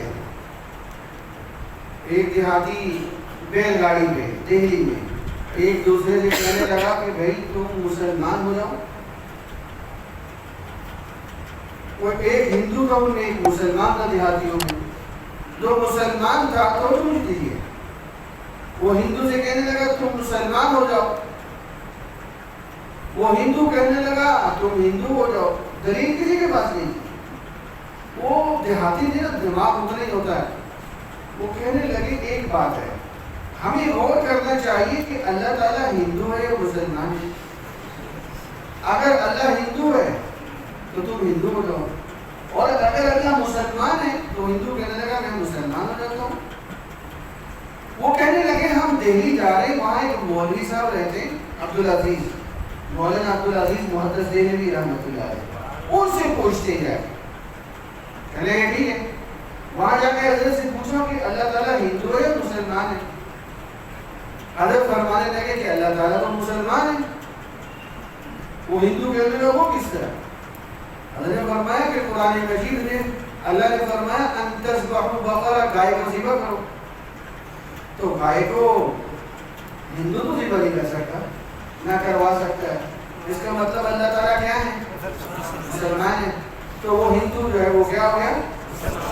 میں آپ کو عقلی دلائل دے رہا ہوں کہ اللہ تعالیٰ اہل سنت والجماعت کے ساتھ ہے. اب تو مجھے سمجھیے گا، دیکھیے ہمارے پاس انبیاء میں آخری نشانی جن کا دور نبوت حضرت محمد مصطفیٰ اللہ اپنے نبی کو غلط جگہ نہیں جانے دیتے. دھیان سے سمجھیے گا، یہ آپ نے یاد کر کے آگے بھی بتانا ہے. اپنے نبی کو غلط جگہ، مشرکین نے مسجد زرار بنائی اور اللہ کے نبی کو بلایا. اللہ کے نبی جانے کے لیے تیار ہو گئے. مشرکین نے اس لیے بلایا کہ دلیل بن جائے گی کہ اللہ کے نبی آئے تھے اس مسجد میں، سند بن جائے گی. اللہ تعالیٰ نے فرمایا بالکل نہیں جانا، بلکہ حکم کیا کہ اس کو جلواؤ. مسجد زرار جو تھی اس کو جلا دیا گیا، غلط جگہ نہیں جانے دیا گیا. میرا آپ سے ایک سوال ہے، کیا اللہ تعالیٰ قیامت تک جہاں اپنے محبوب کو رکھنا ہے وہ غلط جگہ رکھ سکتے؟ نہیں. ہمارے نبی آرام کر رہے اما عائشہ رضی اللہ تعالی عنہ کے گھر میں. کس کے گھر میں؟ بولے اما عائشہ رضی اللہ تعالی عنہ کے گھر میں. اور توجہ سمجھیے گا، آپ علیہ السلام جب سفر سے واپس آتے تو بالکل ازواج مطہرات کے گھر کے ساتھ آپ کی بیٹی کا گھر تھا، حضرت فاطمہ رضی اللہ تعالیٰ عنہ، جگر کے ٹکڑا تھا. آپ علیہ السلام پہلے بیٹی کو ملتے تھے، پھر ازواج مطہرات میں جس کے گھر تشریف لے کے جانا ہوتا چل جائے. تو مجھے سنو اس کو، آپ دیکھیں نبی کے ساتھ معاملہ یہ ہے، نبی کا جہاں انتقال ہوتا ہے وہیں تدفین ہوتی ہے. اب اللہ کے نبی ہر دفعہ سفر میں اپنی بیٹی کے گھر جاتے، اگر وہاں انتقال ہو جاتا تو معاملہ اور تھا. اللہ نے اپنے نبی کو آخری آرام گاہ بنوائی وہ ازواج مطہرات میں سے اما عائشہ رضی اللہ تعالی عنہ، جن کو مانتے ہی اہل سنت والجماعت ہے. کون مانتے؟ اس کا مطلب اللہ تعالیٰ کن کے ساتھ ہے؟ اہل سنت والی جماعت کے ساتھ ہے. یہ کسی اور کے گھر بھی ہو سکتا تھا آرام، اللہ نے یہاں آرام کروایا. دو دلیلیں. کیا ہو رہا ہے؟ ٹھیک ہے، یہ نہیں کرنا۔ نمبر 3، اس کو مضبوطی سے یاد کریں، اس کو سمجھائیں آپ کو۔ ہمارے نوجوانوں کو اشکالات میں ڈال کے دور کیا جا رہا ہے۔ واحد جماعت، یہ پوری دنیا میں 98% مسلمان اہل سنت والجماعت ہیں۔ یہ حنفی، مالکی، شافعی، یہ مالکی جتنے ہیں یہ سب اہل سنت والجماعت ہیں۔ یہ میرا تفصیلی مضمون آئندہ دنوں میں آ رہا ہے، وہ تفصیل سے میں بتاؤں گا کہ یہ کیا چکر ہے۔ تیسری دلیل دیکھیں، اللہ رب العزت کی جو کتاب ہے قرآن مجید، آخری کتاب ہے نا، اللہ نے اس کتاب کی حفاظت کس سے کروائی؟ سیدنا صدیق اکبر رضی اللہ تعالیٰ اور سیدنا عمر فاروق رضی اللہ تعالیٰ، ان کا مشورہ ہوا کہ قرآن کو ایک جگہ جمع کر لیا جائے۔ جب مسلمہ سے جنگ ہوئی تھی ختم نبوت کے محاذ میں، امیر المومنین کا زمانہ تھا، صدیق اکبر رضی اللہ تعالیٰ کا، قرآن مجید ایک جگہ نہیں تھا، سینوں میں محفوظ تھا، ہڈیوں پہ، پتوں پہ، چمڑوں پہ یوں تھا۔ اس جنگ میں 700 حفاظ صحابہ شہید ہوئے۔ کتنے؟ 700۔ تب مشورہ ہوا کہ اب ہمیں ایک جگہ جمع کر لینا چاہیے۔ پھر یہ جمع کیا حضرت ابو بکر صدیق اور حضرت عمر فاروق رضی اللہ تعالیٰ کے مشورے سے، اور اس کو ایک لغت قریش پہ لانے والے حضرت عثمان غنی رضی اللہ تعالیٰ نے، ان ہستیوں نے قرآن مجید آج ہمارے پاس جس شکل میں ہے، یہ ان کی مہربانی ہے۔ یہ کام حضرت علی رضی اللہ تعالیٰ سے بھی اللہ تعالیٰ کروا سکتے تھے، وہ بھی ہمارے بڑے ہیں، ان کی شان میں تنقیص مقصود نہیں ہے، اللہ نہ کرے۔ اور میرا جملہ یاد رکھو، اہل بیت رضوان، صحابہ کرام رضوان اللہ علیہم اجمعین، کسی ایک کے بارے میں، ایک کے بارے میں اگر دل کے کسی گوشے میں، کونے میں نفرت کا کروڑواں حصہ بھی ہے کسی ایک صحابی یا اہل بیت میں سے کسی کے بارے میں، اللہ کی قسم جہنم میں لے جانے کے لیے کافی ہے۔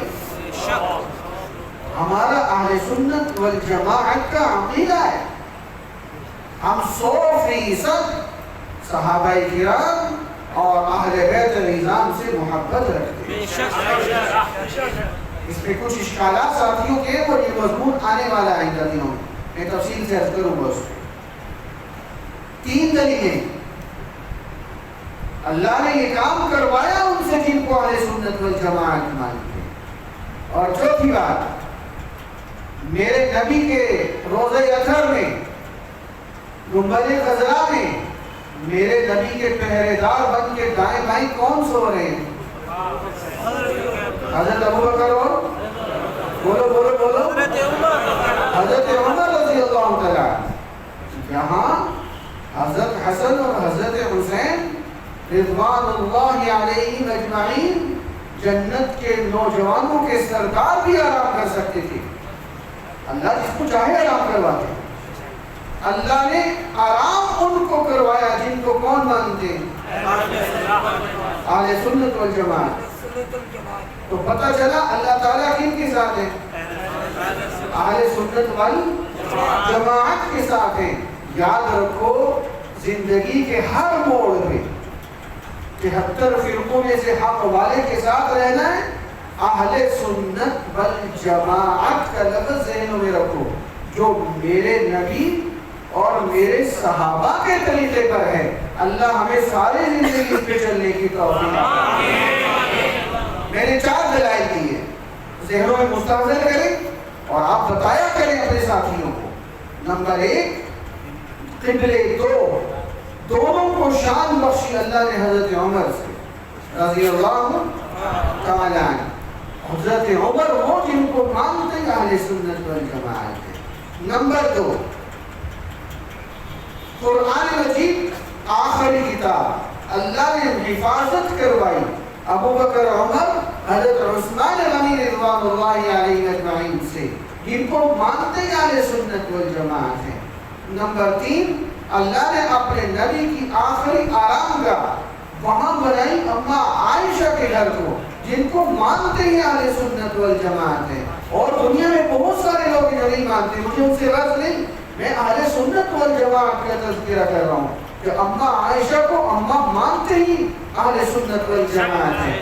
اور چوتھی بات، اللہ نے گنبد خضرا میں میرے نبی کے دائیں بائیں پہرے دار بنا کے جن کو آرام کروایا، وہ ابو بکر عمر رضی اللہ عنہما، جن کو مانتے ہی کون ہیں؟ اہل سنت والجماعت۔ اپنا عقیدہ مضبوط کرو۔ اہل سنت والجماعت کے عقائد میں نے تفصیل سے شروع کے 2-3 دنوں میں ذکر کیے ہیں، جو ساتھی ان دنوں میں نہیں تھے وہ ان کو سنیں۔ اور آپ کے جو دوست میں دیکھے، میں تحدیث نعمت کے طور پہ عرض کر رہا ہوں، یہاں بہت سارے علماء تشریف لاتے ہیں اس کورس میں۔ آپ کے باہر کے ملکوں میں کوئی رشتہ دار، کوئی بہنوئی، کوئی دوست کوئی ہے، وہ کسی فتنے سے متاثر ہے، آپ یہ کورس ان کو کروائیں۔ اللہ سے امید ہے انشاءاللہ ہر قسم کے جراثیم مر جائیں گے انشاءاللہ۔ اللہ ایمان کی حفاظت فرما دے۔ اب وہ روایات سنیے ذرا دھیان سے جو حدیث نہیں ہے اور مشہور ہو گئی ہے ہمارے درمیان۔ نمبر 1، یہ ایک حدیث مشہور ہے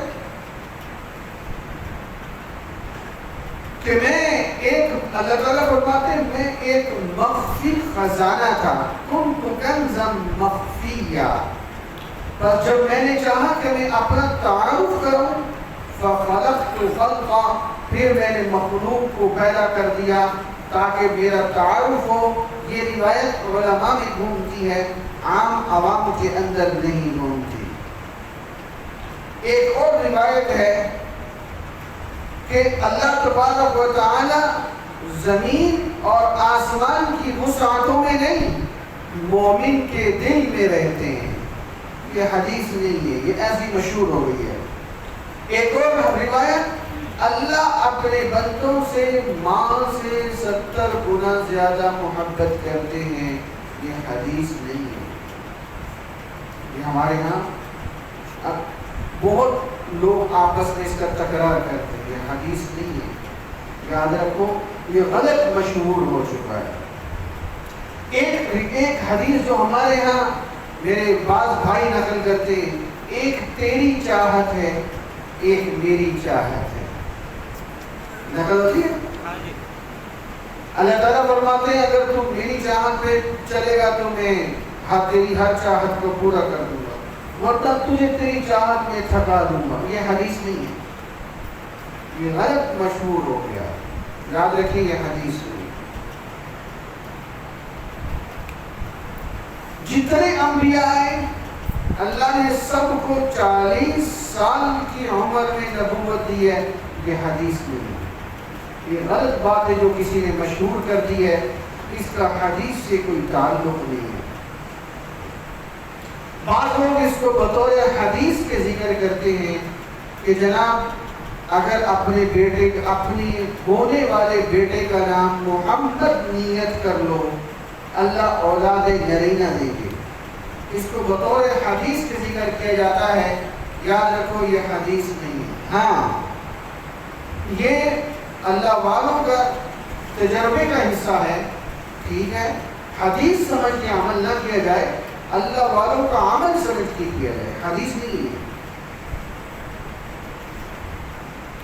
یہ تو ایک حدیث روایت کی جاتی ہے، بعض لوگ بڑے اس کو تفصیل سے بتاتے ہیں کہ ابراہیم علیہ السلام نعوذ باللہ ان کی جسم میں کیڑے پڑ گئے تھے، نہیں ہے، یہ حدیث نہیں ہے، یہ غلط مشہور ہے، ان کے بارے میں غلط روایت ہے۔ اللہ اپنے نبی کو ایسے عیب میں مبتلا نہیں کرتے جس سے عوام گھن کھاتی ہو، نفرت کرتی ہو، ایسے نہیں ہے، یہ حدیث نہیں ہے۔ اور یہ جو مشہور ایوب، اور یہ جو مشہور ہے کہ جناب ابراہیم علیہ السلام کی آگ کو بجھانے الابابیل جا رہا تھا. ہاں کل سبق ہوگا انشاءاللہ, کل چھٹی نہیں ہے بھائی, ٹھیک ہو گیا. اب میرے پاس وقت نہیں بچا, مسلسل سبق ہوگا تو پورا ہوگا, آگے میرے اسفار شروع ہو جانے ہیں. تو انشاءاللہ اب ہمارا سبق مسلسل چلے گا. ساتھی مغرب یہاں پڑھے کل بھی انشاءاللہ, اب چھٹی نہیں ہوگی. اچھا, یہ جو مشہور ہے کہ ابراہیم علیہ السلام کی آگ کو بجھانے ابابیل آیا تھا اور آگ کو بھڑکانے گرگٹ آیا تھا, جو چھپی ہے بڑا ہوتا ہے گرگٹ, رنگ بدلتا ہے. یہ حدیث نہیں. ہاں حدیث میں مینڈک کا ذکر آتا ہے. مینڈک تھا جو قطرے ڈال کے بجھانا چاہ رہا تھا, شکری تھی جو آگ کو پھونک مار کے بڑھانا چاہ رہی تھی. یہ بلبل اور گرگٹ والی روایت غلط ہے, یہ حدیث نہیں ہے. اور وہ جو مشہور روایت ہے کہ آپ علیہ السلام ایک بڑھی عورت کی گٹھڑی سر پہ رکھ کے پہنچانے گئے. جب وہاں رکے تو بڑھیا نے نصیحت کی کہ یہاں ایک شخص رہتا ہے جس کا نام محمد ہے, اس سے بچ کے رہنا. یہ حدیث نہیں ہے, یہ ایسے لوگوں نے مشہور کر دیا ہے, یہ حدیث نہیں ہے. اور ایک اور روایت مشہور کی گئی ہے کہ ابو جہل کے پاس آپ علیہ السلام تشریف لے گئے, سخت بارش ہوئی, سخت بارش ہوئی, اور ابو جہل نے سوچ لیا آج اتنی سخت بارش میں جو آیا ہے میں اس کی بات لازمی سنوں گا. جب باہر نکلا تو آگے آپ علیہ السلام کی. یہ حدیث نہیں ہے, یہ کسی نے ایسے قصہ گھڑ لیا ہے, اس کا حدیث سے کوئی تعلق نہیں. اور یہ جو مشہور ہے کہ سیدنا صدیق اکبر رضی اللہ تعالیٰ عنہ ایک موقع پہ جب اللہ کے نبی نے فرمایا تھا کہ جو کچھ ہے لے آؤ, اللہ کے راستے میں خرچ کرو, تو ابو بکر رضی اللہ تعالیٰ عنہ گھر کا سارا سامان لے آئے, حتیٰ کہ ٹاٹ پہن کے آ گئے, لباس بھی اتار کے ڈال دیا. یہ حدیث نہیں ہے, یہ غلط قصہ ہے. اور یاد رکھو, ان کو توجہ سے سنو, حدیث کے بارے میں بڑی سخت وعید ہے. جو لفظ میرے نبی نے فرمائے اتنے بتاؤ, جو مفہوم ہمارے بڑوں نے بتایا اتنا بتاؤ. فضائل اعمال میں جو ہے اس سے باہر مت جاؤ. میرے پاس ساتھی نے, اپنے ساتھی کہہ رہا ہوں ان کو, وہ دوسروں کو ترغیب دیتے ہوئے بہت اضافی باتیں کر جاتے ہیں, وہ الٹا خود جہنم کے راستے پہ چل پڑتے ہیں. میرے نبی نے فرمایا جس نے میرے اوپر بہتان باندھا, من کذب علی متعمدا فلیتبوأ مقعدہ من النار, اس کا ٹھکانہ جہنم. ایک روایت ہے کہ فرشتوں کے دونوں آنکھوں کے درمیان, پلکوں کے درمیان 500 سال کا فاصلہ ہے. یہ بعض باعثین بتاتے ہیں, یہ حدیث نہیں ہے. ایک روایت بطور ترغیب کے سنائی جاتی ہے کہ جو بندہ لا الہ الا اللہ پڑھتا ہے تو ایک پرندہ پیدا ہوتا ہے جس کی 70,000 زبانیں ہوتی ہیں اور اس کے لیے دعائیں کرتا ہے. یہ حدیث نہیں ہے, یہ غلط مشہور ہو گیا ہے. اور یہ جو روایت ہے کہ قیامت کے دن ایک عورت کی وجہ سے 4 مرد جہنم میں جائیں گے, یہ حدیث نہیں ہے, یہ غلط مشہور ہے. ہاں اتنا ضرور ہے, الا کلکم راع وکلکم مسئول عن رعیتی, تم میں سے ہر ایک نگہبان ہے اور قیامت کے دن اس کی نگہبانی کا سوال ہوگا. باپ گھر میں نگہبان ہے, اگر اس کے بچے غلط جگہ پیسے خرچ کر رہے, ٹی وی بے حیائی دیکھ رہے, گانے سن رہے, نماز نہیں پڑھ رہے, قیامت میں باپ سے پوچھ ہوگی تمہیں اجازت تھی سختی کرنے کی, پھر کیوں نماز نہیں پڑھتے تھے. شوہر نگہبان ہے بیوی کا, اگر بیوی بدنظری کر رہی ہے, بے حیائی کی باتوں کی ڈائجسٹ پڑھ رہی ہے, ٹی وی دیکھ رہی ہے, قیامت کے دن شوہر کی گرفت ہو جانی ہے. اس پر بتدریج ہے. یہ جو مشہور روایت ہے, علم حاصل کرو من المہدی الی اللحد, ماں کی گود سے لے کر قبر تک, یہ حدیث نہیں ہے. اور یہ جو ایک مشہور ہے, سکولوں میں لکھی ہوتی ہے علم حاصل کرو خواہ چین جانا پڑے، یہ حدیث نہیں ہے، یہ لوگوں نے ایسے مشہور کیا ہوا ہے۔ اور یہ جو روایت ہے علماء امتی کا انبیاء بنی اسرائیل، یہ بھی حدیث نہیں ہے، یہ ہمارے علماء میں بہت مشہور ہو گئی ہے، یہ باقاعدہ تحقیق ہے کہ یہ حدیث نہیں ہے۔ عالم کی نیند بھی عبادت ہے، یہ حدیث نہیں ہے، اگرچہ مفہوماً درست ہے کہ عالم سوتا اس وجہ سے ہے کہ اس نے دوبارہ پڑھنا ہے، تھکا ہوا ہے، وہ سونا بھی اس کا عبادت ہے، لیکن یہ حدیث نہیں ہے۔ اور یہ جو روایت ہے کہ جنت میں علماء کی ضرورت ہوگی، یہ حدیث نہیں ہے، مشہور ہے ایسے۔ اور یہ کہ جس نے کسی عالم کی زیارت کی اس نے حضور علیہ السلام کی زیارت کی، یہ بھی حدیث نہیں ہے، یہ ایسی غلط مشہور ہو گیا ہے۔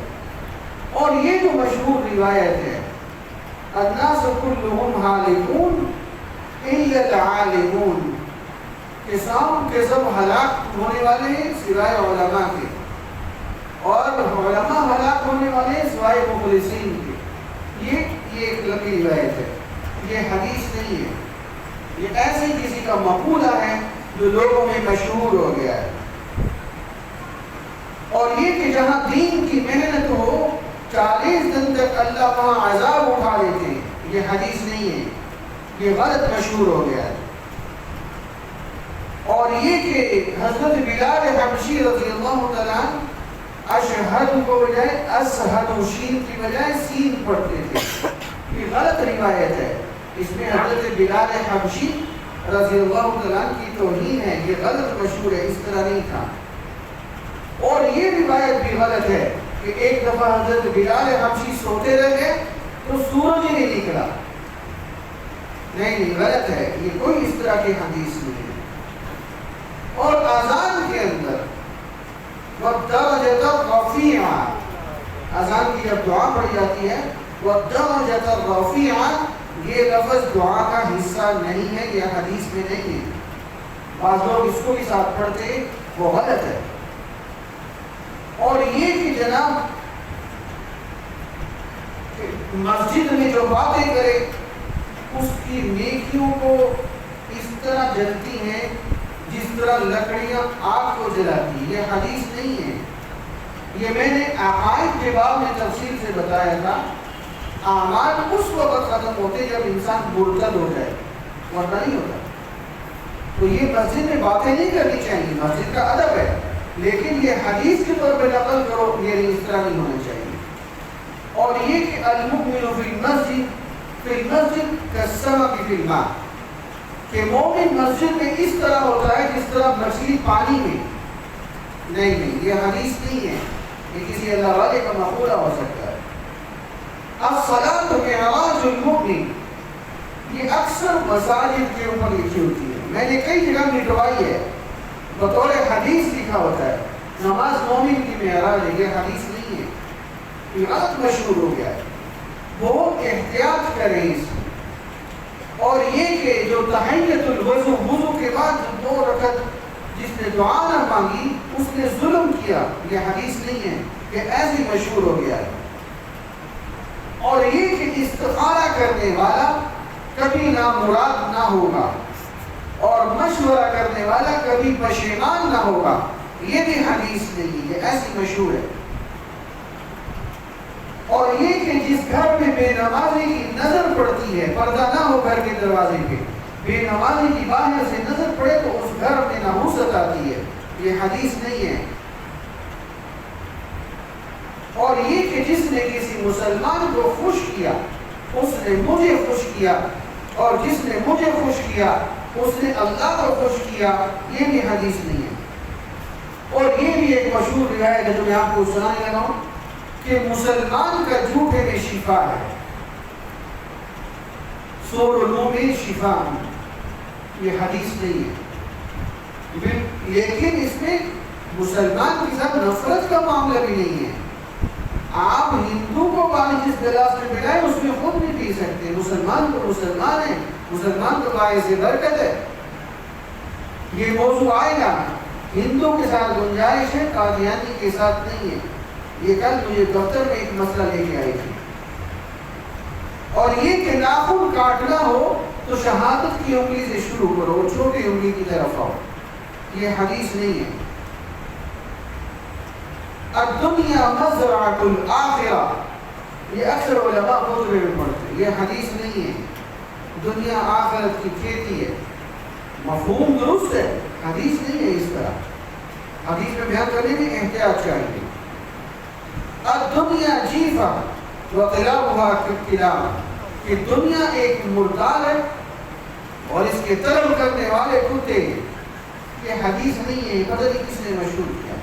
حب البطن من الایمان، بدن سے محبت کرنا ایمان کا حصہ ہے. یہ حدیث نہیں ہے.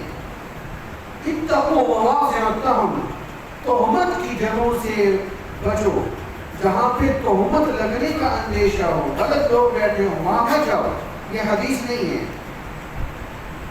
الناس نیام واذا ماتوا انتهوا، لوگ سو رہے، جب موت آئے گی تو جاگ جائیں گے. یہ کسی اللہ والے کا قول ہے، یہ حدیث نہیں ہے.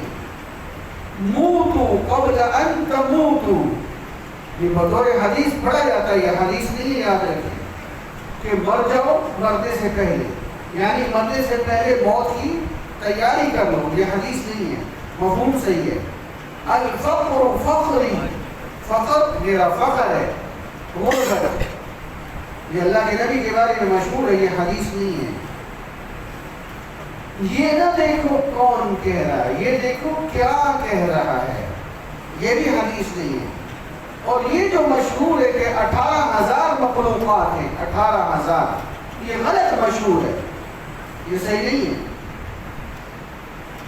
ایک گھڑی کی فکر 60 سال کی عبادت سے بہتر ہے. ایک گھڑی دن کی خدمت، دین کا سوچنا 60 سال کی عبادت سے بہتر ہے. یہ غلط ہے. یہ حدیث نہیں ہے. جس نے سفر کا مہینہ ختم ہونے کی مجھے خوشخبری دی، میں اس کو جنت کی بشارت دیتا ہوں. یہ حدیث نہیں ہے. سفر کا مہینہ، یہ جو ایک واقعہ مشہور ہے، ماں کی نافرمانی پر صحابی پر نزع کے وقت کلمہ زبان پہ نہیں آ رہا تھا. یہ تو ہر کوئی بیان کرتا ہے. یہ حدیث نہیں ہے. وہ ایک صحابی تھے جن کی والدہ ناراض تھی، ان کی زبان پہ کلمہ نہیں آ رہا تھا موت کے وقت. ماں نے معاف کیا، تب مسئلہ حل ہوا. یہ حدیث نہیں ہے.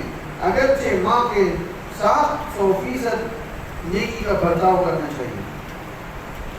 وہ جو ایک مشہور حدیث ہے، بندوں نے سوال کیا، میں نیک بننا چاہتا ہوں، میں اخلاق والا بننا چاہتا ہوں، میں دیندار بننا چاہتا ہوں.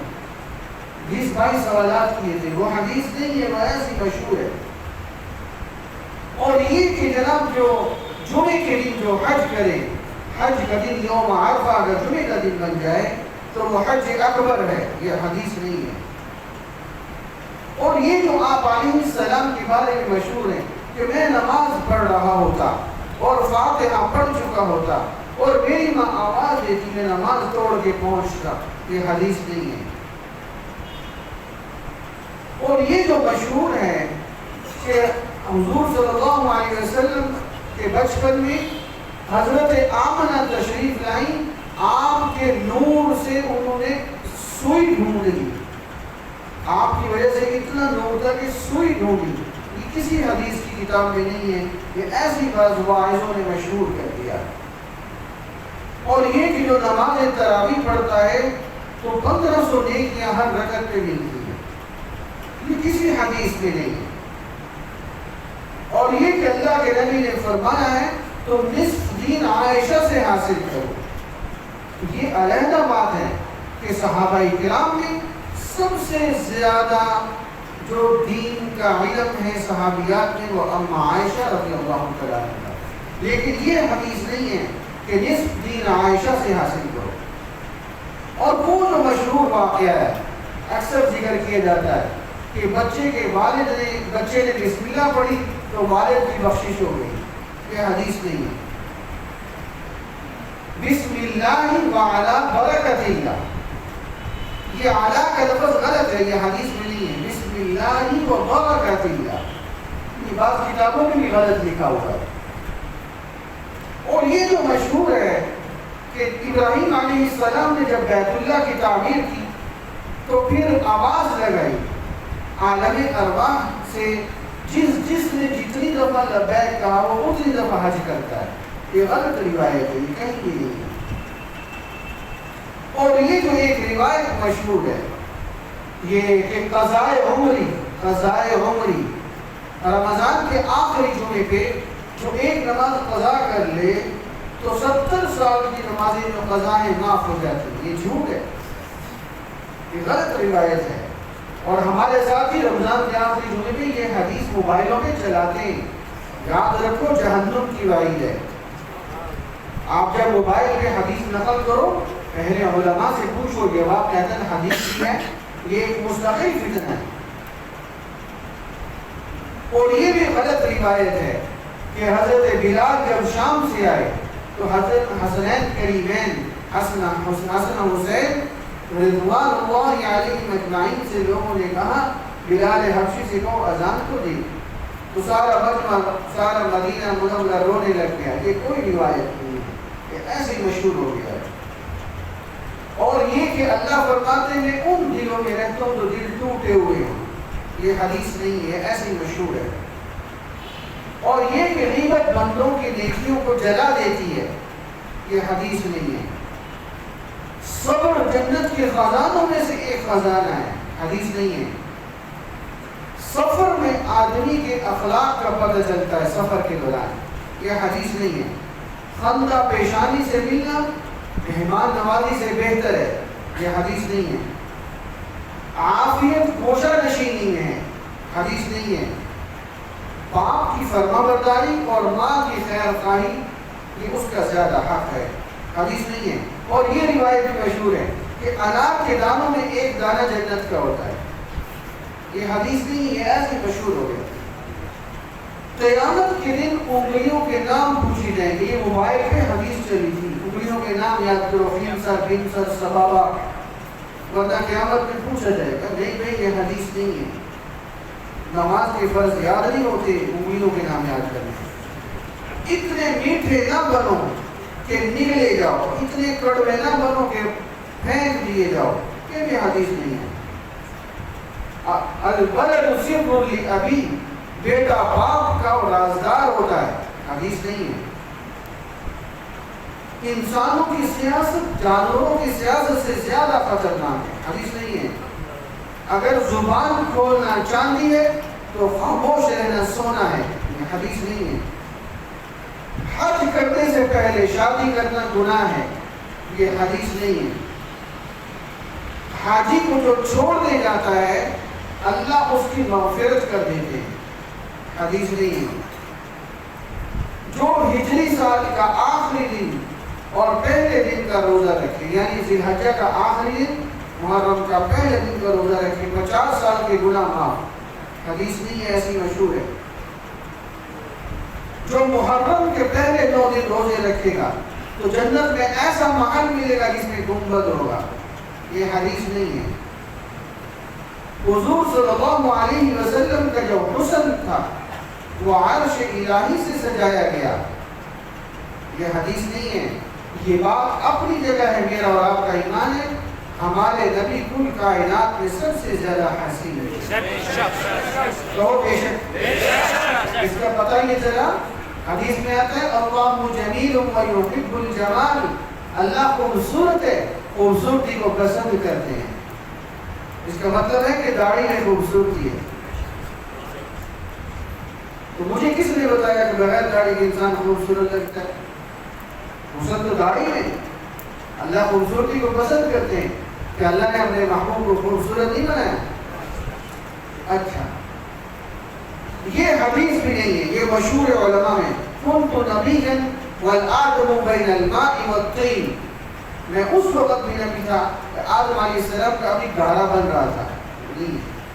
ہاں یوں ہے، کنت نبیا وآدم بین الروح والجسد، ابھی ان کی تیاری ہو رہی تھی، اس وقت بھی نبی تھا، یہ حدیث درست ہے۔ بین الماء والطین، ابھی گارا بن رہا تھا، یہ غلط ہے۔ یہ جو بعض درود بنائے گئے ان کا احادیث اور قرآن سے تعلق نہیں ہے، محبت سے سمجھو، دین سمجھو۔ یہ درود تاج اور درود ماہی کے نام سے بہت مشہور ہے، بھائی جو اللہ کے نبی نے بتائے وہ پڑھو، درود ابراہیمی پڑھو، مختصر پڑھنا ہے صلی اللہ علی النبی الامی پڑھو، اور مختصر پڑھنا ہے صلی اللہ علیہ وسلم پڑھو، جو بتائے وہ پڑھو، اس میں برکت ہے۔ اور یہ کہ حدیث میں ہے اللہ کی نظر میں جو مقبوض وہ ہے جو لباس نبیوں والا پہنتا ہے اور اس کی چال متکبرین والی ہے، یہ حدیث نہیں ہے۔ ایک مسلمان کو وضو کا لوٹا دینا جہاد میں گھوڑا دینے کے مترادف ہے، یہ حدیث نہیں ہے، غلط مشہور ہے۔ زندہ نمازیوں پہ مرنے والے رشک کرتے ہیں، جو مر چکے نا رشک کرتے ہیں، یہ حدیث نہیں ہے، ایسی مشہور ہے۔ اور یہ بھی علماء میں روایت مشہور ہے کہ خلقت الاشیاء لاجلک، اللہ فرماتے ہیں اے میرے بندے میں نے ساری کائنات کو تیرے لیے بنایا اور تجھے اپنے لیے بنایا، یہ حدیث نہیں ہے، ایسی مشہور ہے۔ اور یہ بھی روایت نہیں ہے اے بندے میں تجھ سے محبت کرتا ہوں تو بھی تو مجھ سے محبت کر، یہ حدیث نہیں ہے۔